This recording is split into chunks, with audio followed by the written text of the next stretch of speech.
खास बना लेलू। केहू और के दिल के जब से खास बना लेलू, वही दिन से जान हमके जिंदा लाश बना देहलू। वही दिन से जान हमके जिंदा लाश बना देहलू।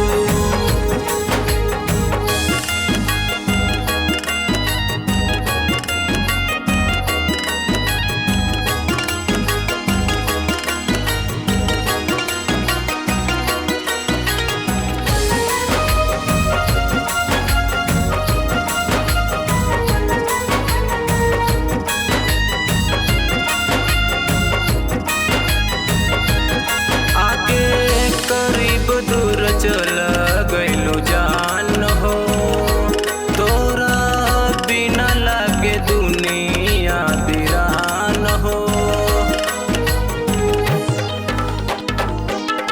आके करीब दूर चल गइलो जान हो, तोरा बिना लागे दुनिया वीरान हो।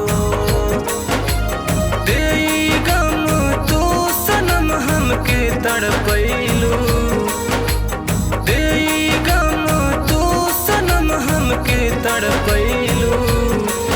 वही दिन से जान हमके जिंदा लाश बना देहलू। वही दिन से जान हमके जिंदा लाश बना देहलू।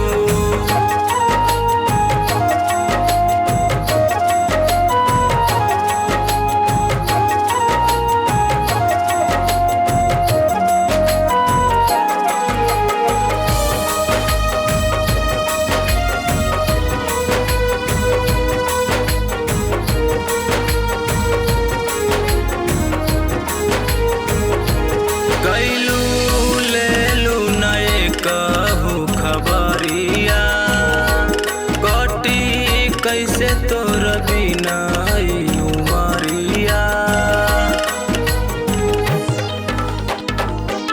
गैलू लेलू नए कहू खबरिया। कटी कैसे तोर बिना उमरिया। उमेश के दिल से काहे बोला तू छल कैलू।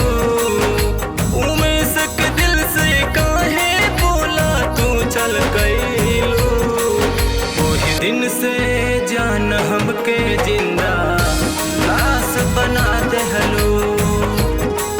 वही दिन से जान हमके जिंदा